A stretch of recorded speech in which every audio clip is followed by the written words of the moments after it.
Now I'm going to introduce our guests. Beck Dorey-Stein grew up in Pennsylvania and taught high school English for 3 years before serving as a White House stenographer from 2012 to 2017. Her first book, From the Corner of the Oval, was a New York Times bestseller. Now she lives in Maine. Stephanie Weiner is a professor of English at Wesleyan University, where she directs the Shapiro Center for Writing and teaches various courses. She is the author of 2 scholarly books, and she was Beck Dorey-Stein's professor and advisor at Wesleyan. So without further ado, I'm gonna let these two chat. I'm gonna go dark. I'm gonna come back at about 7:40. So please ask questions. We'll have a little Q&A and we'll close up at about 8 o'clock. So ladies, go ahead. Hello, everyone. I know I have at least one current student in the audience and maybe a few more. So it's so strange on Zoom not to be able to see you, but whoever you are, I'm glad you're here and welcome and really honored and pleased to talk with Beck about this book.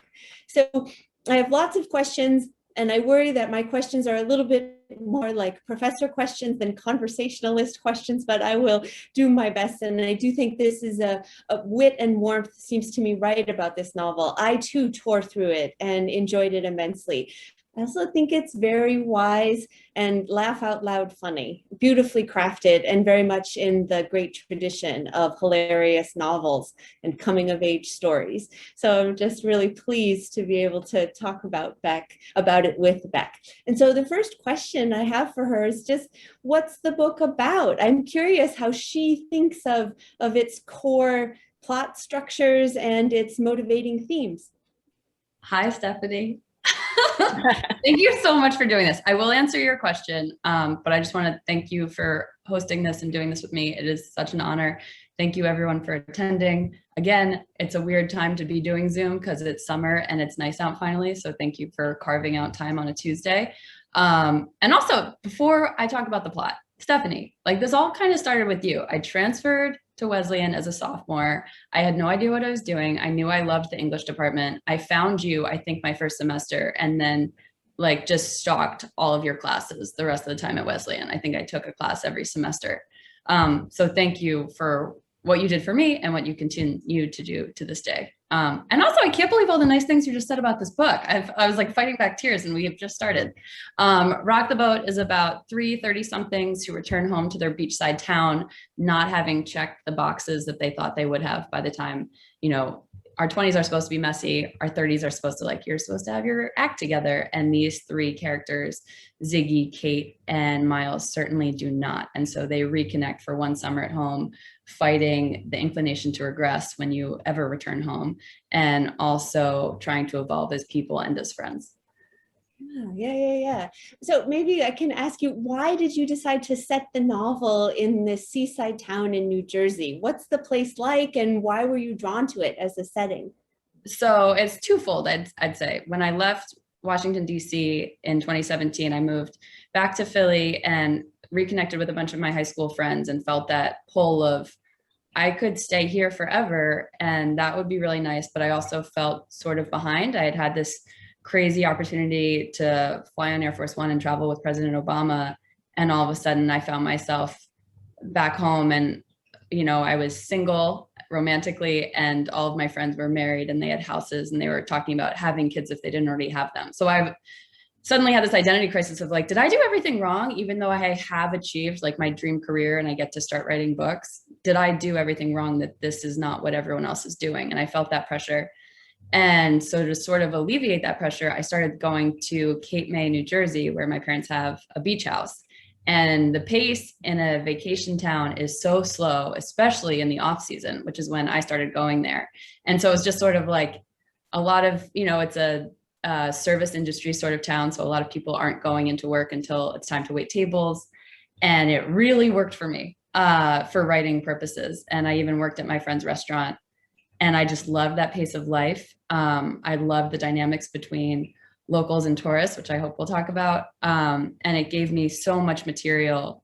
And as someone who didn't grow up in Cape May, I had that outsider perspective, which is really fun, which is this is an idyllic place to grow up, but it must be it could be suffocating to grow up here and be like, I know I live in a beautiful place, but it's small. Everyone knows me. Everyone's known me since I was born.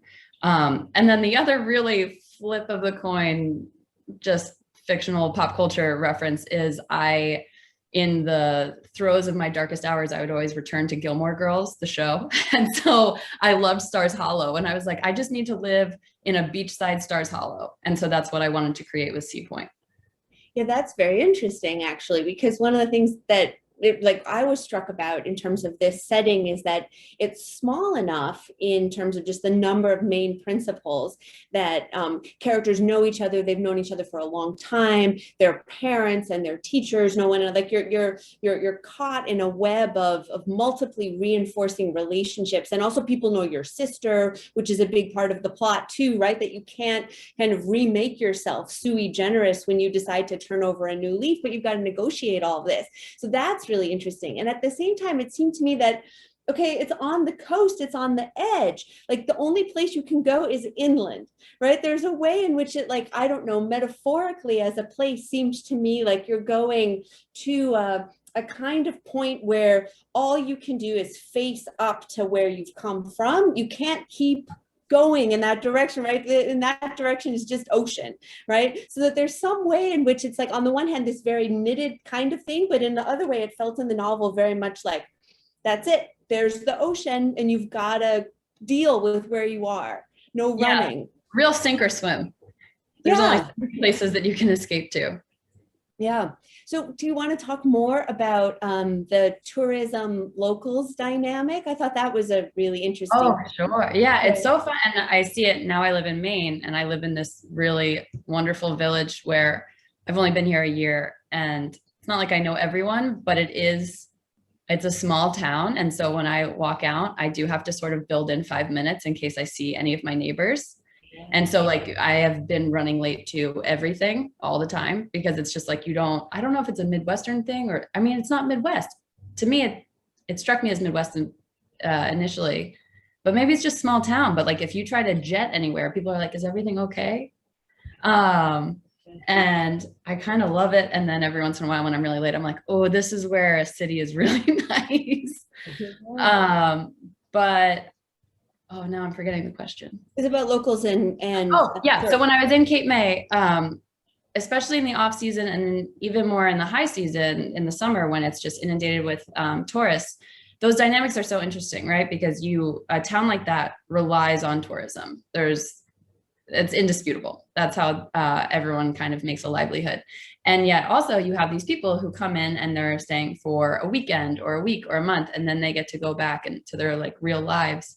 And I'm seeing that here too, as far as who lets you in if there's a bit of a traffic jam and someone's trying to make a left-hand turn.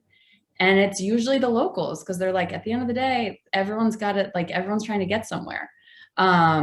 And so I think that's such an interesting dynamic. Also, that idea of you can have summer flings with someone who's not going to be there versus if it's a long-term relationship, you can't just be like, well, what happens tonight won't matter tomorrow. And that's built into the culture, right? So even at this big resort where a lot of the story takes place, the Wharf, there are bachelorettes and bachelors coming in every weekend. And it's like, that's a really easy mental, physical escape. And then it doesn't matter, but also it doesn't matter. Right. Yeah. It seemed to me in reading it, and you wrote it, so you should correct me, but that early on we get a really stark sense of the locals who have a genuine and real understanding of this place, and the tourists who have a fantasy about it.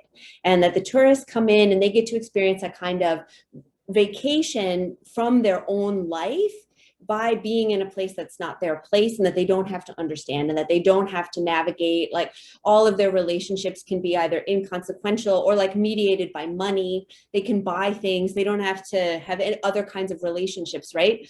So I wonder if you want to talk about that. But at the same time, the longer we live with the novel and with those characters, this kind of breaks down. And it turns out that a lot of the so-called locals moved there sometimes as adults or as children, and that the people who, as you say, are returning, they know more than one place. So I wonder if you want to talk about that. Like, on the one hand, there's this tension, but on the other hand, it's more complicated. Yeah, it's so cool. You're such an English professor. No, I think that's the beauty of, that's part of the argument, right? Is that we're all immigrants, and it's all kind of fluid in that sense, and who gets to really lay claim to any sort of land or place. And so, yeah, you're right. As far as Ziggy is a third generational plumber, he's never left. And yet it was his dad who moved from the Pine Barrens. So it doesn't go that far back. Yeah. And yet he has also really invested in the town of Sea Point. He knows all the restaurants, he knows all the homes, everyone trusts him.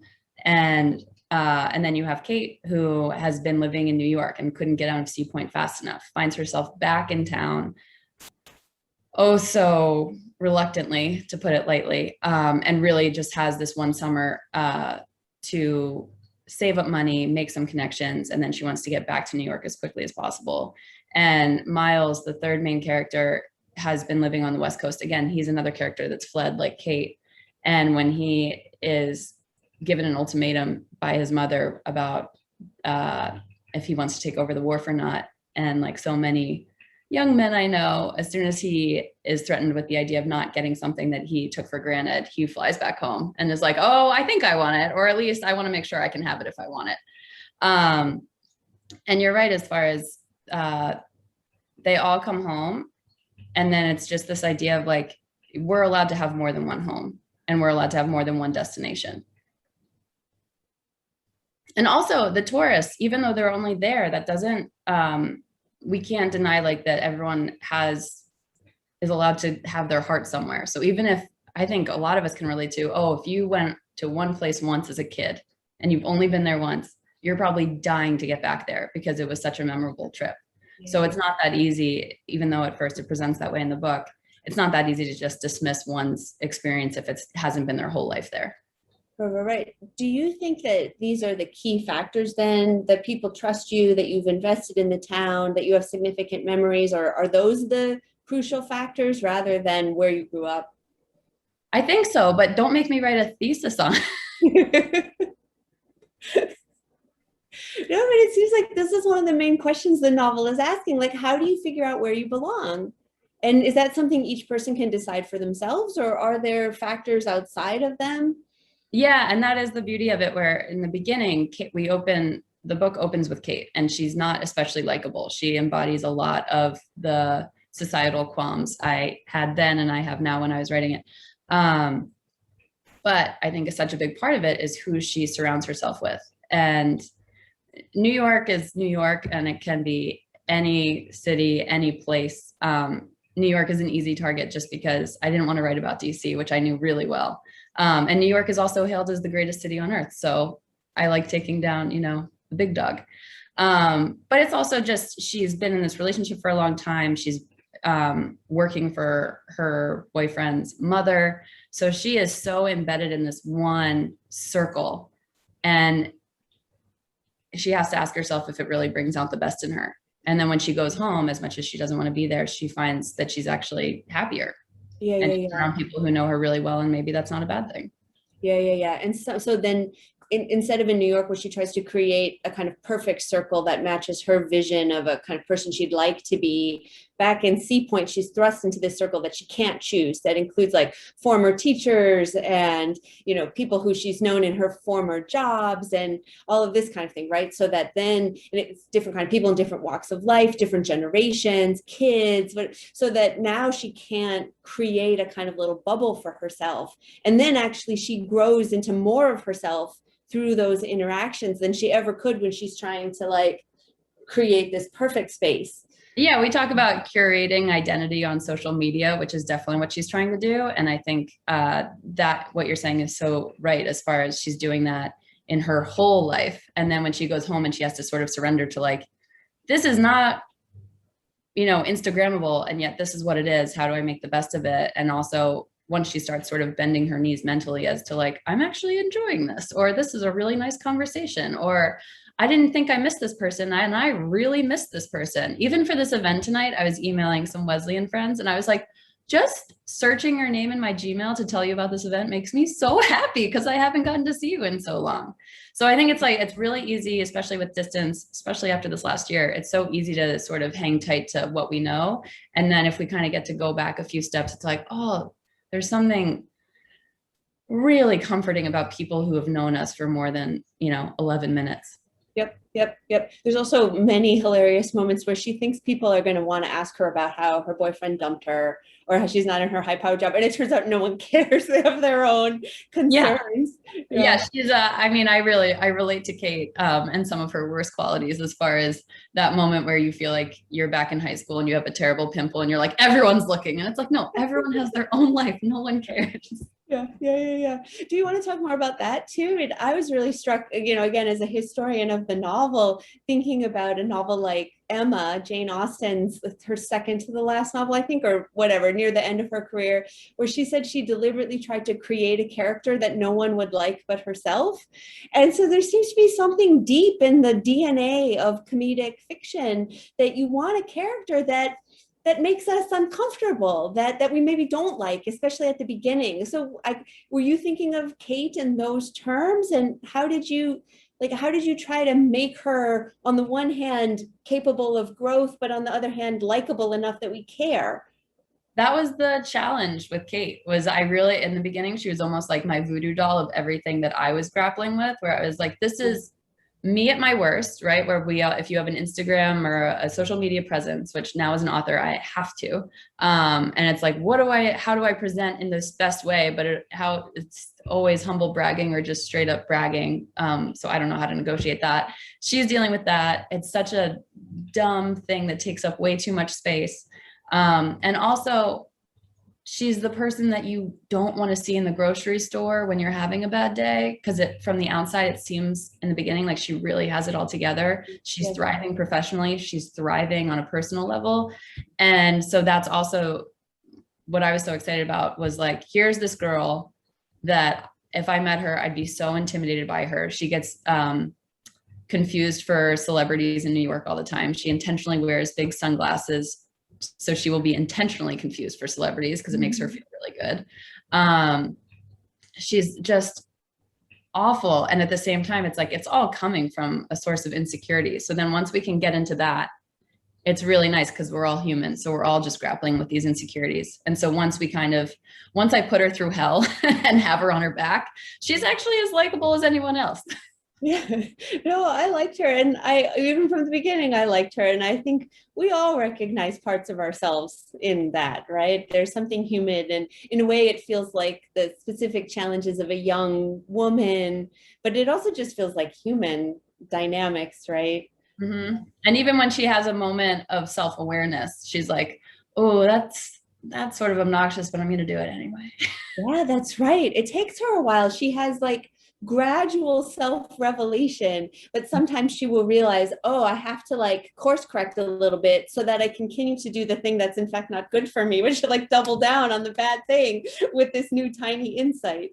And then the beauty too, I love having three main characters because I use them sometimes in tandem. So it's like, sometimes even when we think Kate has evolved, we'll see her in conversation with Miles or Ziggy, or she's, off the page and it's Miles and Ziggy. And we're like, oh, she pulled that. She's still doing that. Because I think, the things that we hold on to the tightest are really hard to let go, even when we know this doesn't make us a better person.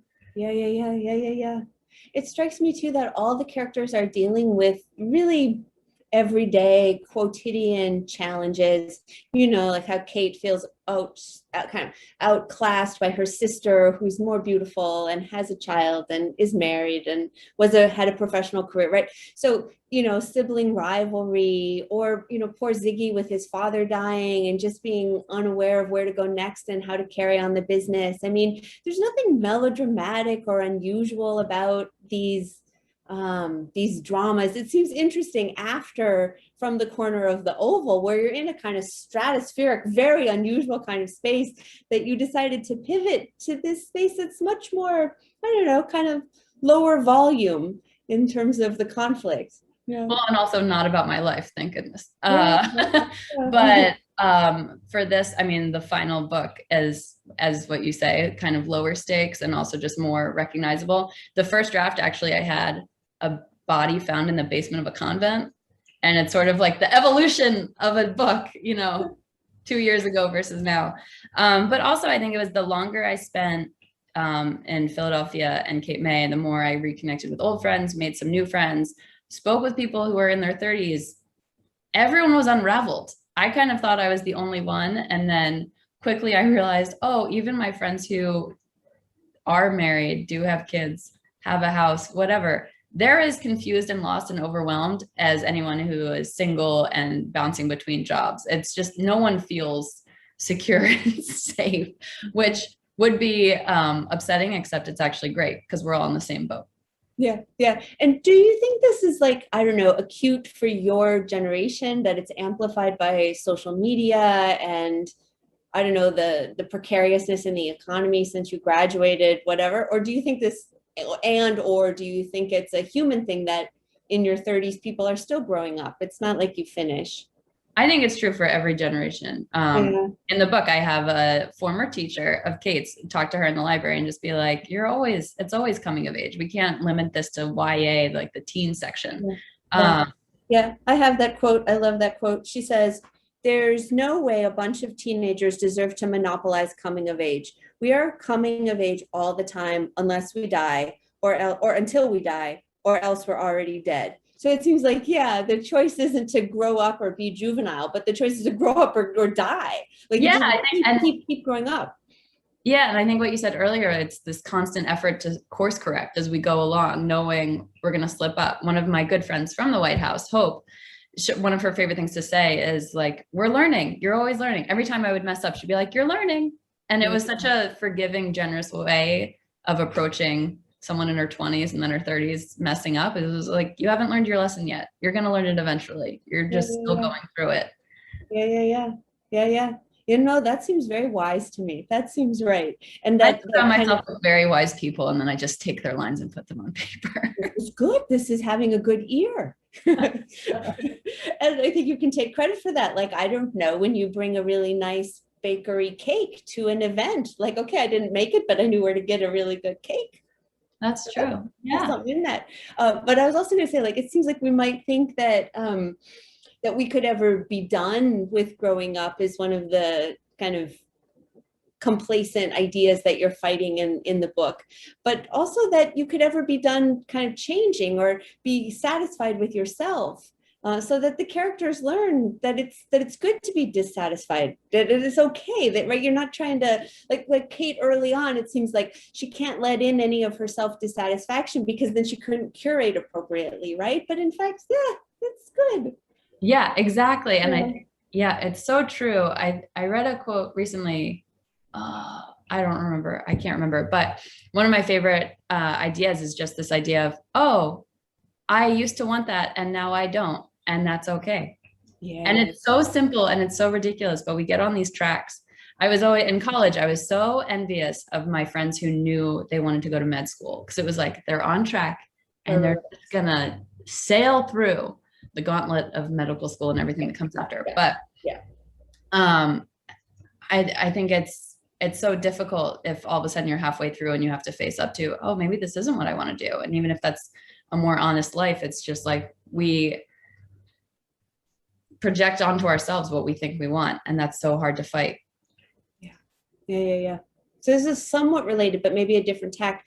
I was also struck in reading the book by how important work is, that all three of the main characters have to discover their path forward by finding a good kind of work. And so I just wondered if you could talk about that and what kinds of work seem to meet this criterion of a self-developing professional or occupational labor. I think it can be anything. That's the beauty of it. It's sort of whatever feeds you, and there's more than one way of being fed. But Kate, she straddles a job at the library, and sometimes that's really boring and no one's coming in. But then when people do come in, it's kind of exciting because she gets to help them choose books and she gets to hash things out with old friends or people that she didn't expect to see again in her life. And then she's also tending bar at the Wharf, this like happening resort where people are constant. It's crazy and chaotic, but she also did it in high school. And that's part of the issue. She's like, I did this before I had a degree, before I mastered New York, and now I'm doing it again. And at the same time, she's really good at it.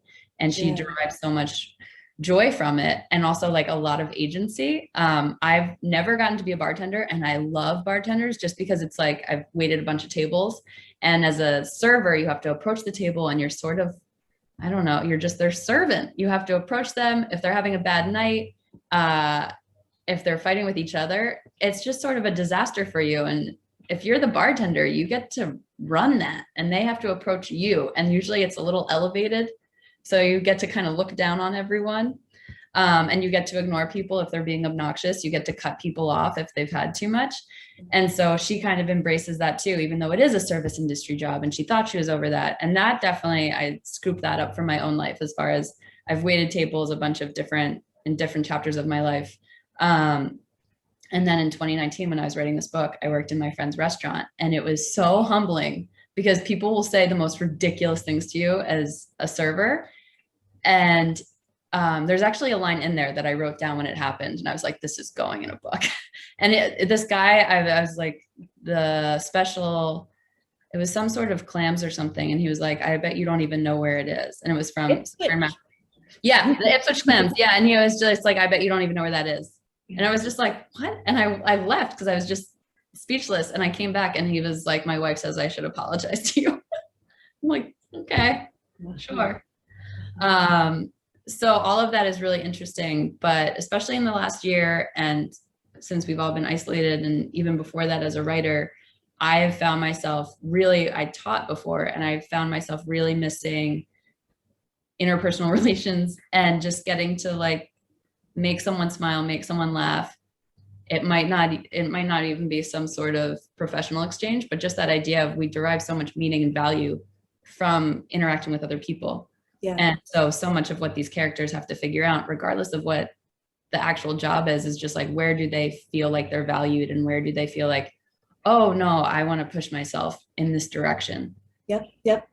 And I don't know, do you want to talk about Miles and how he discovers that he'd like to be a cook? Oh, Stephanie, that's a spoiler. Basically the Prince at Sea Point, Miles, who has been like dabbling in commercial real estate and comes home to take over the Wharf for his mother, or prove that he's able to in the future.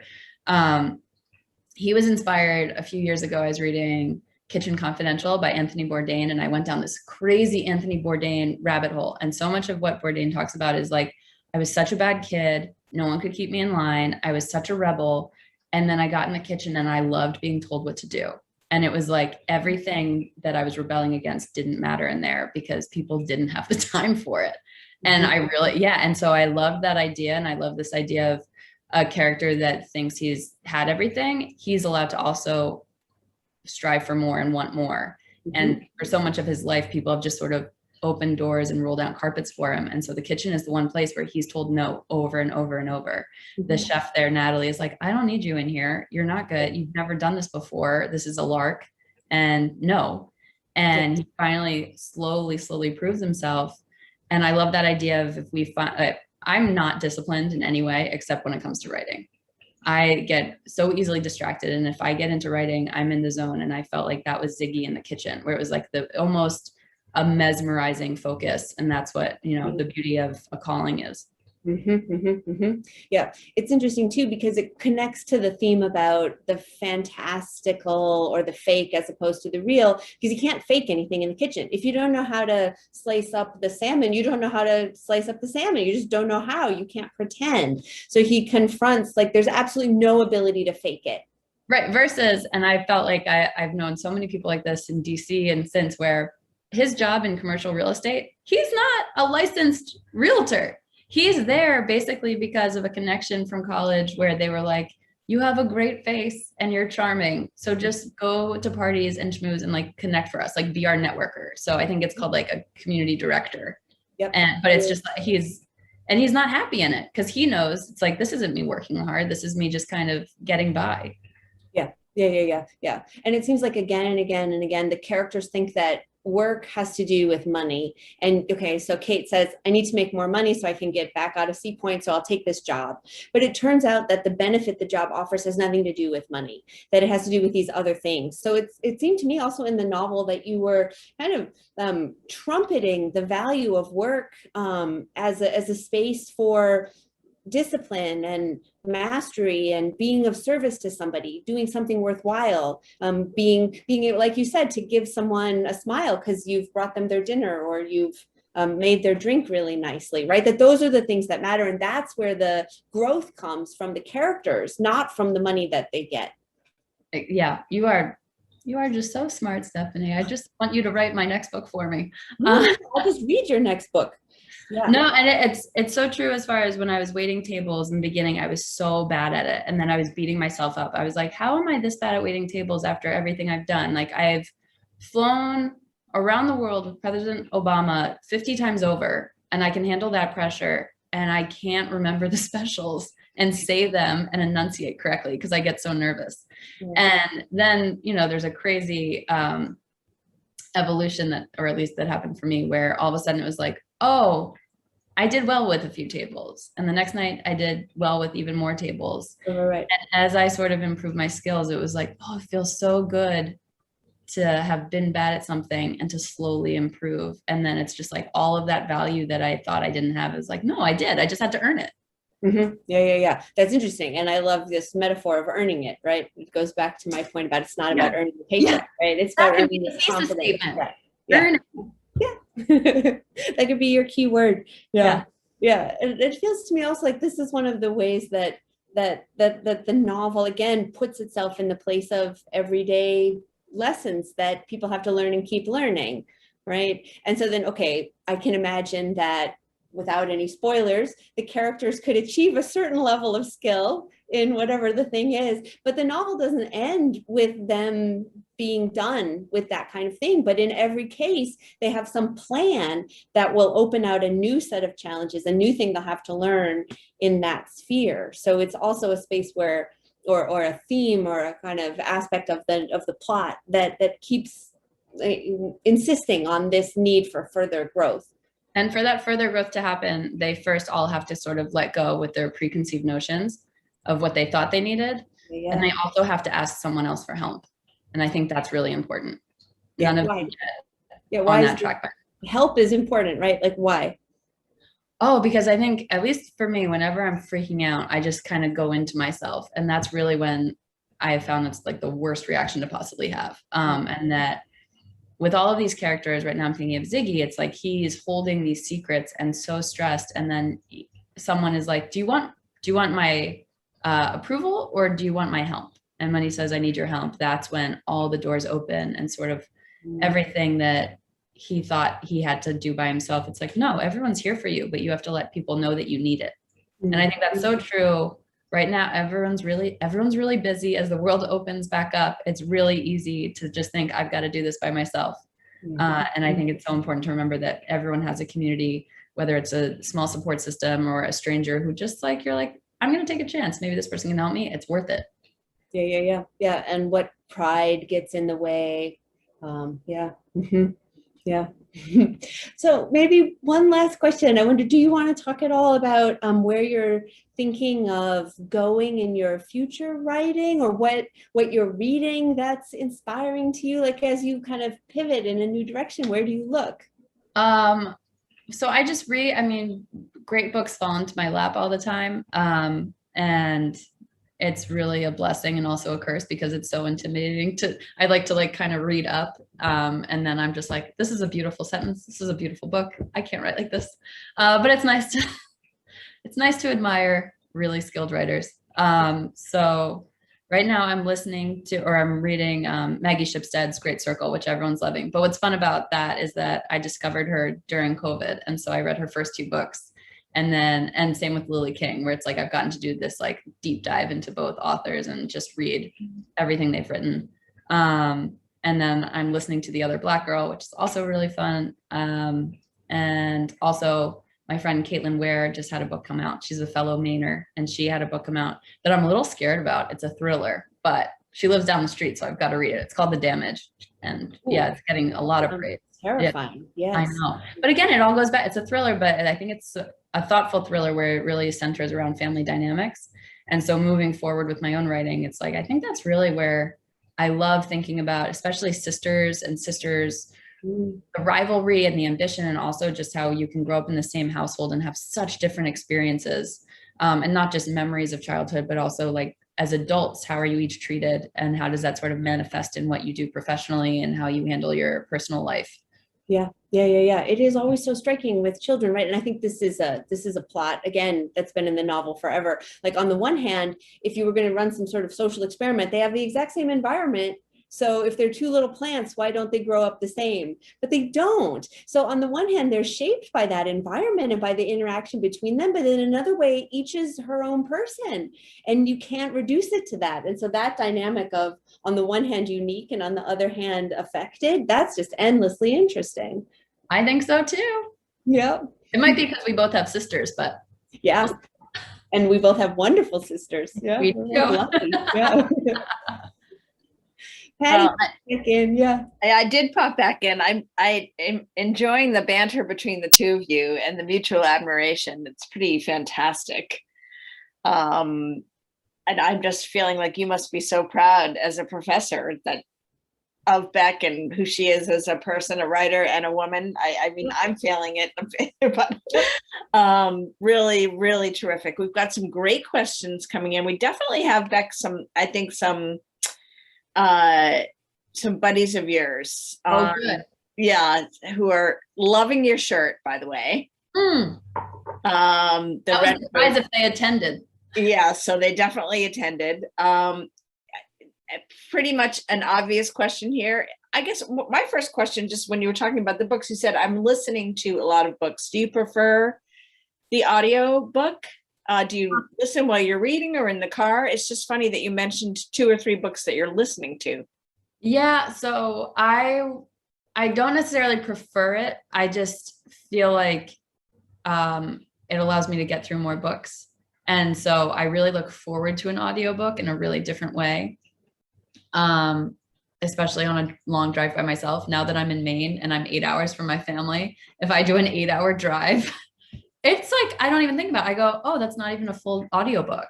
And I'm going to be totally invested in it, which is an incredible thing. The thing that I don't like about audiobooks is you don't get to see the words on the page and necessarily marvel at a sentence the way you can if you're reading it.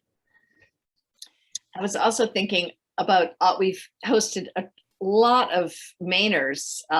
There's so many great writers. We had Susan Conley. We had some woman who wrote the Milltown. I mean, does Maine breed these incredible? I mean, Lily King. It's just Richard Russo. Yeah, it's insane. Incredible. It is a thing.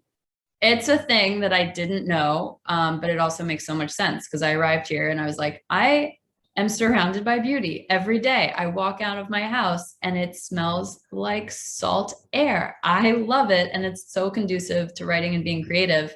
And then what I've been most impressed with isn't just the quantity of writers here, but the quality of writers here. They are so generous. They have multiple writers have reached out. I met Susan Conley at a party hosted by Richard Russo 2 weeks ago. Like, it's just a really nice, generous, open community of writers where it's like, we're all here, let's hang out, which you don't always, a lot of writers like to just be by themselves. And so this is a really nice group. I feel extremely lucky to have landed here.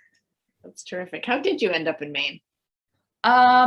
So my parents always said they were going to retire up here. And so I jumped the gun, and then they realized they had to clean out their attic and their basement. So it's taken them about 15 years, which is fine. I had less stuff. So I'm here, but my sister is going to move up here in the next year. And I hope my parents will follow soon after. So it's happening. This is from, it doesn't say who it's from. I loved From the Corner of the Oval, and I'm so excited to read Rock the Boat. What were some newfound difficulties and enjoyments of switching from nonfiction to fiction? Oh, well, thanks for reading From the Corner of the Oval. Fiction is so fun, and it's so liberating and also very overwhelming because it's choose your own adventure and anything can happen. I mean, this book started with a body in a convent basement, and you will not find that now. So From the Corner of the Oval, I was working on for 5 years while I was traveling. and working in the White House. And even though obviously I had to work on an arc a lot and I had to figure out what drove the narrative forward and what was just enjoyable to me and wouldn't be enjoyable to everyone else, like my Charles Barkley story, that got cut, and it was very sad for me. And even though that was sort of like, let's figure out the arc and let's figure out which characters to hold and which characters to cut, it was all there. And it was also, I had been keeping notes the whole time, and it was also just in my bones. And because I wrote it while it was happening and directly after, I couldn't write that book now. I don't remember anything. It had to be written when it was written. And so it was really fresh. And also there wasn't a lot of time to like reflect. I think that book would be so different now if I wrote it now, and also it wouldn't exist because, like I said, my memory is terrible.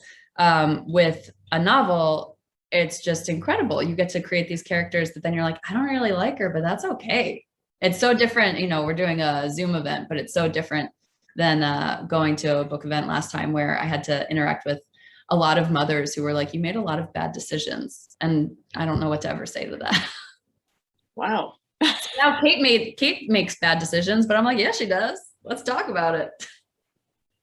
We have a question here. How would you compare drawing on your own personal experiences in your memoir From the Corner of the Oval versus drawing on personal experience for a novel? It's sort of the same kind of question, similar or very different, more creative? Definitely more creative, because you get to sort of do these half pivots, full pivots, where it's like, oh, it might start as, I had an argument to be made about using turn signals because it just drives me so crazy. And I was like, I just want to make that argument in a novel. And so then it's like, that's in the seed of like, that's somewhere, and it's going to find itself into this book.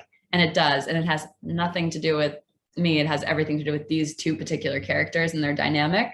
But it comes from that. I mean, they're all, you know, creations that I had, but they all kind of take on their own lives. And finally I'm writing it. I'm like, this is where Kate would say that. It makes so much sense. It's finally here.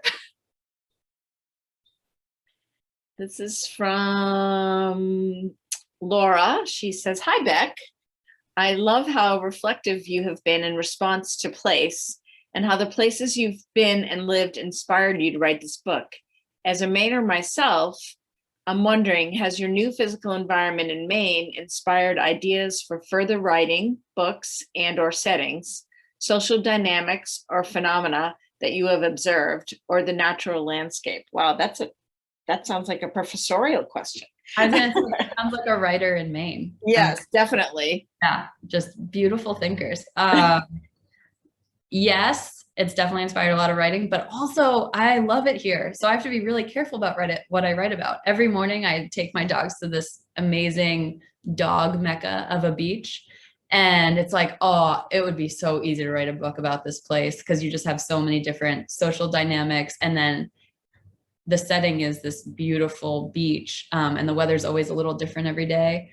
And I can't write a book about that. I want to stay here forever. So it's both. I hope it's just kind of like osmosis getting into my bones and inspiring. But as far as writing directly about what's happening, I don't want to. It's too sacred to me.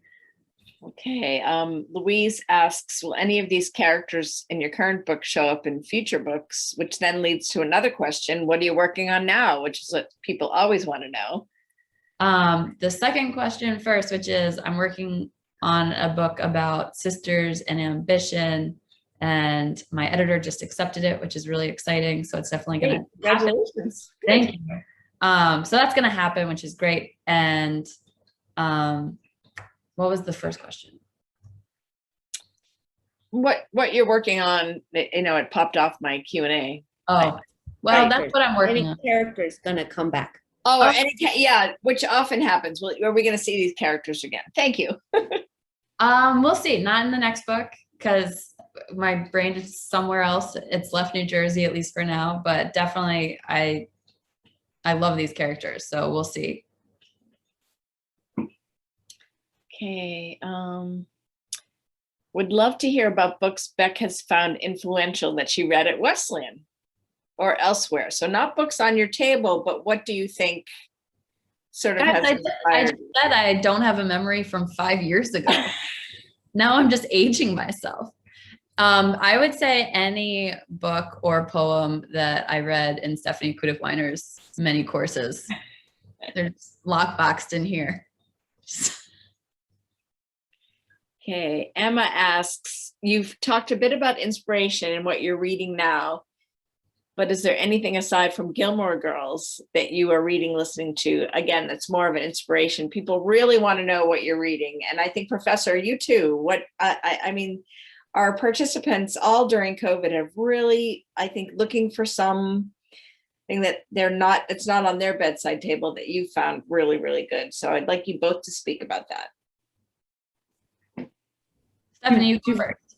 I'll go first. Okay, so I have two things. One is a memoir, another memoir by a writer named Kate Washington called Already Toast, Caregiving and Burnout in America, something like that. And it's a personal story about her own experience taking care of her husband when he became gravely ill, and then more generally, what happens to caregivers in the United States and what they struggle with. I think it's just an amazing book. Kate will be visiting Wesleyan in September, which is part of why I'm reading it and giving a reading and doing some events on campus. And I find it just a heart-rending, wise, and just kind of troubling, but also beautiful book, kind of in every turn. And then I'm preparing a new course on comedy in the 19th century. So I am deep diving into Dickens. And I just finished David Copperfield, which I hadn't read since high school. I remember being taught it in high school in senior English, and it's 1,000 pages long. So I have renewed respect for the teacher who did that with 17-year-olds. How did she get us to read it? And it's so much even better than I remembered. And I was just so interested to see, oh yes, I remembered those scenes, and like that entire plot forgot completely. So if people have never read it or would like to go back to it, I can't recommend it enough. It really holds up. I think that you were probably the only one who did read it in full in high school. I want to go out on a limb, Stephanie. I think you're probably in the front of the class. No, I'm sure not. I guess I'd have to go back to what's so fun about Lily King is that she's written, I don't know how many books, a solid handful, and they're all so different from each other. And that I do draw inspiration from, as far as she always has incredibly rich characters, but they're always in very different settings. And that to me is really exciting, that you can hold all of these different people and put them in crazy different locations. And at the end of the day, it's still just exploring what drives us and what connects us. Now, how much did you relate to Writers and Lovers? How fantastic was that book? I wrote her such a fan letter, and then when I met her in person, it was very embarrassing. Yeah, I'm fan hard on her too. What I also like to do, Beck, is if people are just reading Rock the Boat and they want to go back to your first book, not everybody knows your colored history, and I think you should tell a little bit of your story, because I think it's still so fascinating. About how you ended up in the Oval Office, and can you just give our audience a little bit of blurb about that, because it does seem pretty glamorous and fabulous. Sure. So back in 2012, a bunch of my friends from Wesleyan were living in Washington, D.C., and I applied and got a temporary job at Sidwell Friends, teaching as an upper school writing tutor, but just for one semester, while the real writing tutor was on maternity leave. So I was like, I'll go down there for one semester and then I'll just move forward. And instead I fell in love and decided, I don't care that I don't have a job here, I'm going to make it work. And so I picked up 5 part-time jobs. So I taught, I worked at 3 different schools, part-time tutoring. And then I worked at a coffee shop, and I worked at Lululemon. So 5 jobs, and basically like made enough to make rent. And then it got very dicey with like, how many meals can you eat ramen and microwave like burritos? And then I realized I just needed to change course. So I started applying to 10 jobs a day, and that's a lot, and a lot of rejection. And the worst kind of rejection is when they don't even take the time to reject you. And this is, again, 2012. So we were still really feeling the ripple effects of the recession. And so I applied to one job that just seemed like it would be, I think it was stenographer in a law office. And I went and I thought it would be a typing test. And instead it was like a verbal GRE, which was pretty shocking. And it was just a lame office. It didn't seem exciting. So when my manager at Lululemon asked me to stay late to fold because I was really bad at folding and she wanted to work with me on it, I said, sure. And I blew off the follow-up interview for this law firm. And then the head of this law firm called me and she said, this is actually a job at the White House and you'd be traveling with the president. And I was, again, working on my folding at Lululemon. So I said, president of what? And dropped the phone in the post office. And somehow they still let me come in and interview, and I got the job, and I spent the next 5 years being President Obama's sort of professional stalker, where I would walk around with a microphone and recorders and just get to go wherever he went, which included going to over 50 countries and running next to him on the hotel treadmills and making terrible mistakes because I was in my 20s, but it was also very fun, and I learned a lot. And then the whole time I was there, I was writing, because as a stenographer, you're not allowed to participate. And so I'm just getting to see these incredible people working really hard. I was not especially politically engaged before. And then I just saw that these were true civil servants who were giving up time with their families and missing all sorts of things to help the president achieve his goals. And so the whole time I was there, I thought I would write a book about everyone else. And then I got some very good advice from David Remnick, editor of The New Yorker, because he was traveling with us on Air Force One. And he was like, you got your job on Craigslist. Like, you need to write a book about yourself. This makes no sense. So then I did that. And so had you always thought about writing, or when did, I mean, you were an English major, correct? Yes. I was an English major, thank goodness for Stephanie Kuduk Weiner, because I was like, I want to be a creative writing person. And she was like, no, be an English major, learn everything that you need to do about people who have mastered it and are better than you, and then, you know, go forth and write from there. So luckily she did tell me that, because then I was able to get a job teaching English in 2008 in the heat of the recession, heat of the recession. And then I was always writing from there. So after my 2 years teaching full time, I actually took like 2 months off, and I was like, I'm going to write my novel. And then I realized I hadn't lived enough. So that's when I actually moved to DC to teach again. Good. I think one more question, and it relates to this, is what is your process? You said you love living in Maine, and I think it's interesting that the only thing you really can focus on is your writing, so that you're sort of all over the place. But what's your process? Do you do it in the morning? Do you do it after you take the dog out? Do you do it longhand? What's your process? A lot of longhand in the beginning, and it's not, I would love to say I have a process. Stay tuned. Maybe I'll have one eventually. I'm still pretty new at this. But the other thing is just whenever anything strikes me as worth writing down, and this was how it was at the White House, where I mean, the blessing and the curse of always having these phones is that I always have a phone. So my notes section is insane. I guess my process is my notes section, because it might be a word, it might be a sentence. A lot of times it turns into like full paragraphs in there that have made it into the first and second book, are just lifted from the notes section of my phone and then edited, of course. But there's a lot to be said about when something inspires you or kind of catches you off guard with whatever it is. It's like, no, I gotta make note of it, because it just kind of shook me out of myself.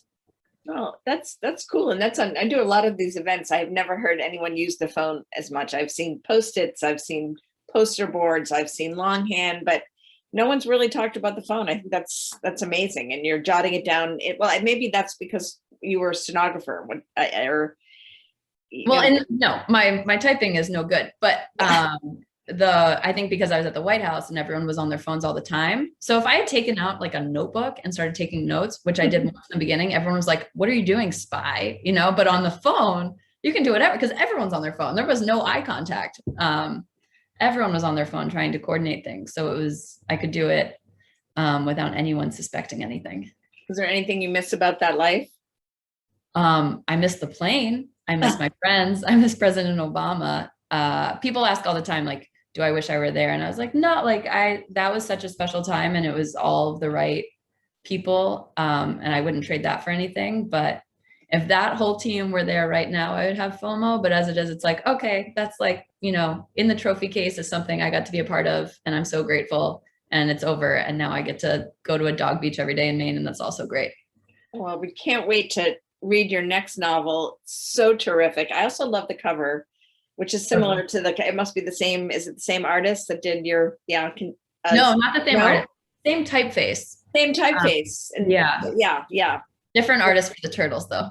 Really terrific. Can you speak to the title a little bit? Rock the Boat?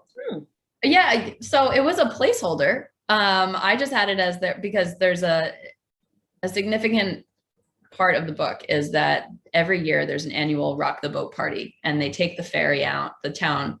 And so that holds a ton of significance for all of the different characters. But because it's that song, I had it in my head, and I was like, this is a good placeholder. And then my agent and my editor loved it. And I was like, guys, everyone's going to have that song stuck in their head. And they're like, good, they'll buy the book that way. No, it's true. I haven't thought about that song in forever. Rock the boat, don't rock the boat, big.